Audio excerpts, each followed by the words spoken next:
لو عايز تنجح في اي مجال، عايز تترقى في شغلك، عايز تعمل مشروع وتنجح، عندك كده شوية حاجات لازم تبقى واخد بالك. ناس كتير فاهمة ان راس المال البني ادم هي الفلوس. والله انا هقول لك دلوقتي على اهم 5 حاجات في حياتك غير الفلوس هم السبب الرئيسي ان انت تنجح. خدهم معايا كده واحدة واحدة. الحاجة الاولى توفيق ربنا سبحانه وتعالى.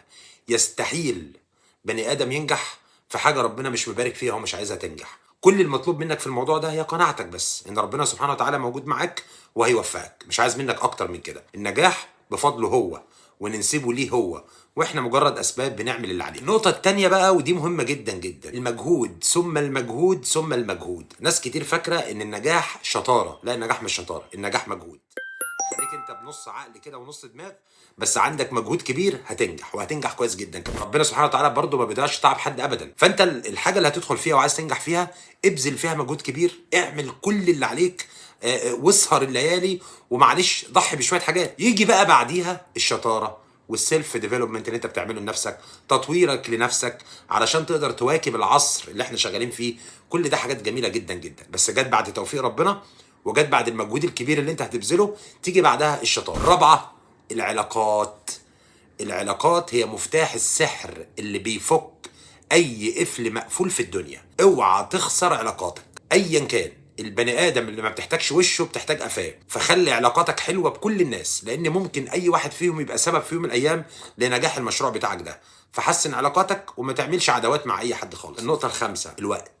اكبر عدو للبني ادم اللي بيضيع منه كل حاجه هو الوقت. تعرف كده؟ يعني الساعه اللي بتعدي عليك هتعدي على الفاشل. انت هتقعد تذاكر فيها، تقرا فيها، تحضر فيها، تاخد ستيب في البروجكت بتاعك.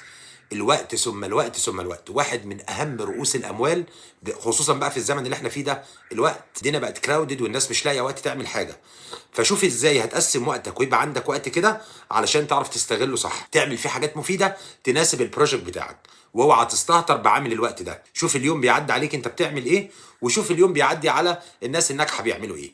فالوقت ده سلاح مهم جدا جدا. يجي بعد كده بقى النقطه السادسه وهي راس المال او الفلوس. برضه لازم تاخد نصيحه لما تكون داخل مشروع، لازم تعرف توظف الفلوس توظيف صح. تصرف على الحاجات اللي تجيب لك ريفينيو، اللي تجيب لك انكم، الحاجات اللي تجيب لك عائد. مش تستهبل في المصاريف وترمي القرشين اللي معاك بشكل عشوائي. لا، لازم تعرف تكنترول الريسورسز اللي معاك اللي هي الفلوس وتوظفها بشكل صح علشان ترجع لك بعائد. يبقى احنا قلنا 6 حاجات، 6 حاجات مهمين قوي.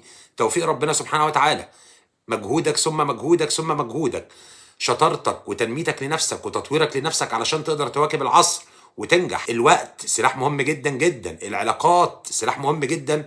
واخيرا راس المال اللي معاك او الفلوس اللي معاك. واتمنى لكم التوفيق.